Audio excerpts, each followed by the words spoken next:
السيتي يعرض 200 مليون يورو من أجل بيدري. إصابة ليفاندوفسكي تحرمه من الكلاسيكو. أولمو مرشح ليكون بديل هجومي مفاجئ. تشافي سيمونز يضع برشلونة في صدارة أحلامه. رافينيا، فليك غير مسيرتي بالكامل.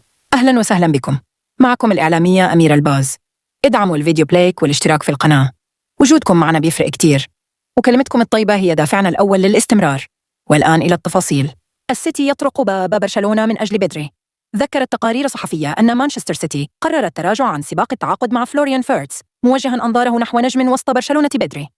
الفريق الإنجليزي بقيادة بيب غوارديولا يجهز عرضاً ضخماً يقدر ب 200 مليون يورو على أمل إقناع إدارة البلوغرانا بالتخلي عن أحد أعمدته الأساسية. بيدري الذي يعتبر حجر الزاوية في مشروع برشلونة الرياضي يلقى تقديراً خاصاً من المدرب الكتالوني الذي يرى فيه اللاعب القادر على نقل السيتي إلى مستوى أعلى. رغم كل ذلك فإن الصفقة تبدو معقدة، خاصة أن اللاعب لا يبدي رغبة في الرحيل والنادي يعتبره غير قابل للمسس. ليفاندوفسكي يغيب عن الكلاسيكو.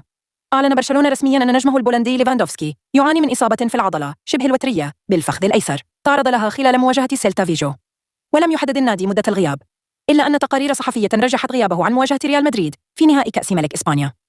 الصحافة الإسبانية تحدثت عن غياب مؤكد ل4 مباريات، من بينها الكلاسيكو ونهائي دوري الأبطال ضد إنتر ميلان، وهو ما يضع المدرب فليك أمام خيارات محدودة هجومياً. داني أولمو. الورقة الرابحة الجديدة. عودة داني أولمو إلى مستواه المعهود أعادت التوازن الهجومي لبرشلونة في توقيت حساس. مشاركته أمام سيلتا فيجو منحت دفعة واضحة للثنائي بيدري ورافينيا، حيث أتاح لهم المساحات والتحركات الأكثر حرية.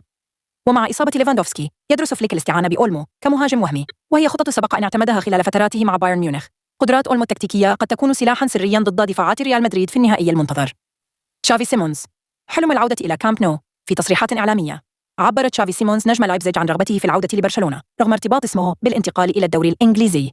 الصحفي فابريزيو رومانو أكد أن البلوغرانا لا يعطي الأولوية حالياً لاستعادة اللاعب رغم أن رغبته واضحة. يذكر أن لايبزيج فعل خيار شراء سيمونز من باريس سان جيرمان مقابل 50 مليون يورو، وهو ما قد يصعب عودته في الوقت القريب. رافينيا. فليك غير كل شيء. كشف النجم البرازيلي رافينيا أن مدربه هانس فليك لعب الدور الحاسم في بقائه داخل صفوف برشلونة، وقال في تصريحات صحفية: كنت على وشك الرحيل قبل بداية الموسم، لكن فليك منحني الثقة والوعي وغير مساري كلاعب كرة قدم.